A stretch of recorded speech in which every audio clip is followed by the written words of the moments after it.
Today's lesson is on adding and subtracting mixed numbers. So that's using those fraction rules, addition and subtraction rules that we've used in class. And now we're going to look at it with mixed numbers. Today's standard is 7 NSA1D, apply properties of operations as strategies to add and subtract rational numbers. Our objective today is that students will be able to add and subtract fractions written as mixed numbers and convert between mixed numbers and improper fractions. So our first examples, we have 7 and 5/9 plus 10 and 2/9. Now, a lot of you are already familiar with doing what you all refer to as Texas to change those to improper fractions in order to add them and then converting back to a mixed number. You're still welcome to do that if that makes sense for you, but I'm going to show you some other ways of looking at it. Again, you don't have to use this way, and I'll do both throughout, but for some of you, this way seems to be much simpler. So as we can see in example 1, we already have a common denominator of 9.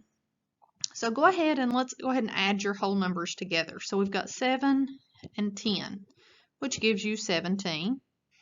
Since we've already got common denominators, we can add our numerators of 5 and 2, which give us 7.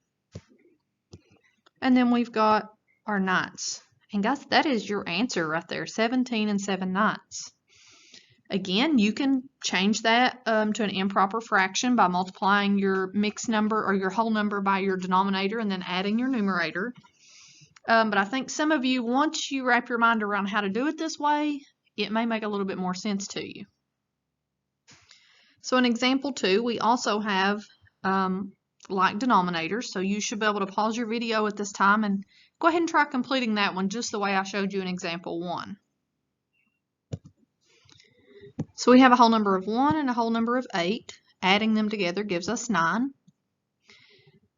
Our denominators are already the same of 7. And then we add our numerators 1 and 2 gives us 3. And that cannot be simplified, so you would get 9 and 3/7.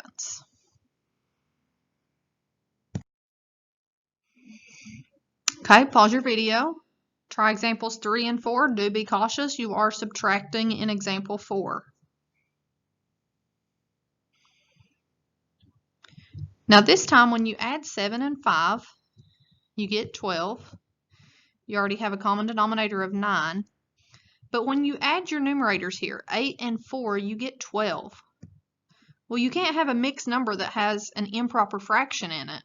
Okay, so since we've already got more than what we needed for a whole, we only needed 9 pieces to have a whole, and in this case we have 12, then that's going to increase our 12 to a 13.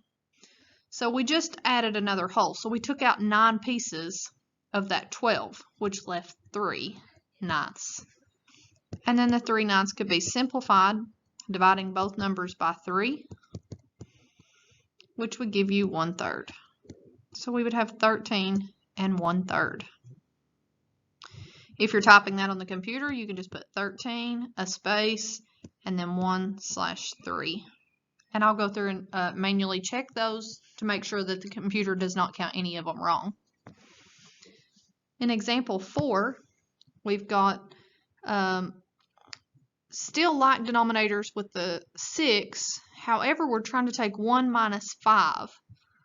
Okay, normally we would think of 1 minus 5 as, oh, well, we're going to have a negative answer.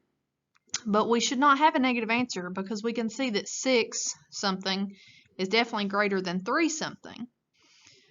So this takes a little bit of thinking. So I want you to think about how you can write 6 and 1/6 in such a way that you could subtract 3 and 5/6. So what I want you to think about doing is borrowing a whole from that 6, which would make it 5, right? And in this fraction, if you're borrowing a whole, then you're borrowing 6 pieces because that's what your denominator is. So if you've borrowed 6 pieces and then you already had this 1, that's the same as 7/6. And then you can continue subtracting now. So 5 minus the 3 gives us 2. 7 minus 5 gives us 2. And our denominator is 6. So we get 2 and 1/3.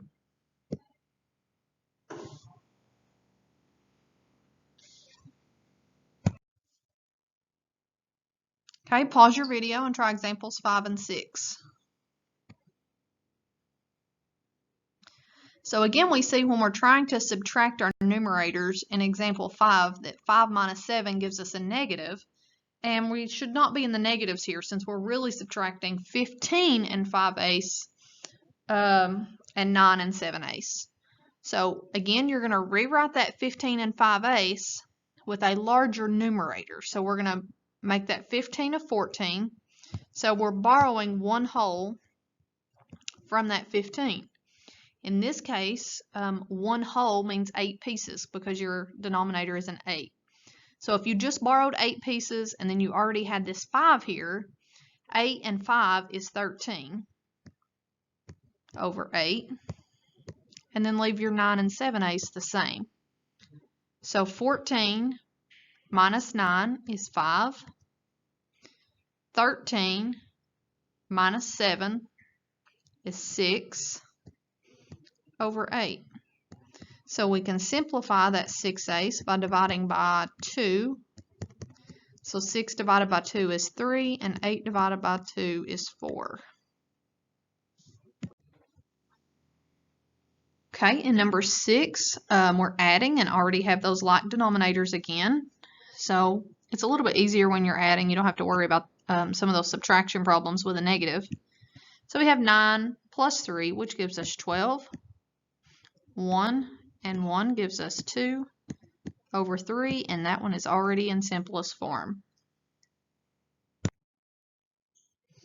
All right, so let's throw some negatives in here to challenge us just a little bit. So don't forget that there's something that should automatically stand out to those of you that have me in class especially. There's something you should look at that just automatically you think to do when you see these problems now.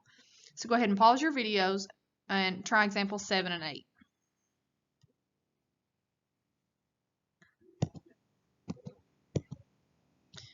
Again, those of you that have me in class, the first thing that should stand out is that we have socks right here. So we've got those two signs that we're going to combine. So we're going to write that as negative 3 3/5.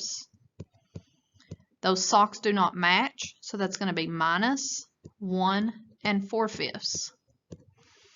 So we can already see with our numerators, we're not going to be able to take 3 from 4. I do want you to still remember, do you have more negative or more negative? Well, obviously you've got more negative. So you're going to have a negative answer on this problem. And then since these have the same sign, what do we do with them? Do we add them or subtract them? Since they've got the same sign, we're really adding those two fractions. So 3 3/5 plus 1 4/5. So 3 plus 1 is 4. So that was just adding our whole numbers. Now our numerators, 3 plus 4 is 7 over 5. And we know that we cannot have an improper fraction within our mixed number. So we're going to make another whole. In this case, a whole is 5 pieces. So we're taking that 5 pieces off the 7. Leaves us with 2/5. And don't forget up here up top, we had already said that it was going to be a negative answer because we had more negative whenever we done our sock trick. So we should get negative 5 2/5.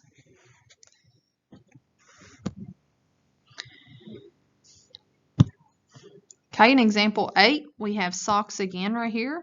So we're going to have 9 9/10 plus 4 7/10. So 9 and 4 gives us 13. Then to add our numerators, 9 and 7 give us 16 over 10. So again, we've got that improper fraction within a mixed number, which we can't have. So in this particular fraction, 10 pieces make a whole, and we've got 16. So we can make another whole, making that 14.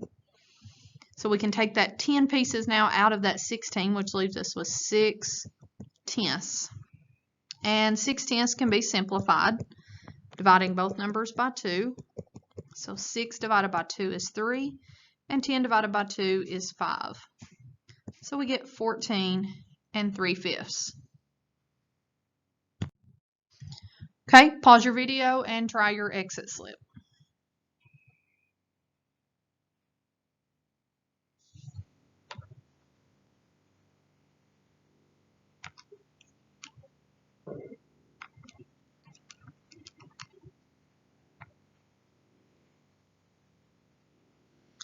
Okay, it says the Rivera family went out to eat at a restaurant to celebrate a birthday. The bill for the meal, including tax, came to $126.50. They left a tip in the amount of 18% of the bill. How much did the Rivera family pay for the meal, including tip? Okay, so we're wanting to know the total here with the tip. There's two different ways you could work this. We've discussed both back when we worked on tax. So you could do 18% of $126.50, and that would give you the amount of the tip.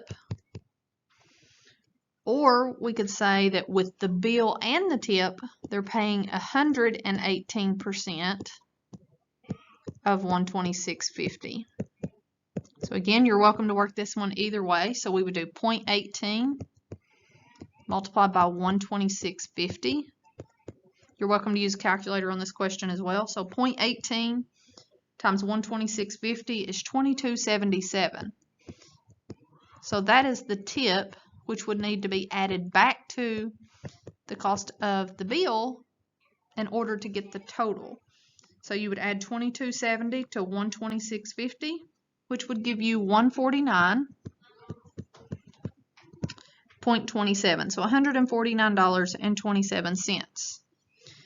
Again, if you'd done it this other way and you recognized that it was 118%, you would have done 1.18 multiplied by 126.50, which would have took out the step of finding just the amount of the tip, and this would have taken you straight to the total of 149.27. Both ways are correct, and you're welcome to use whichever way makes more sense to you. Be sure and click on your assessment and complete that for me today. Have a good weekend, guys.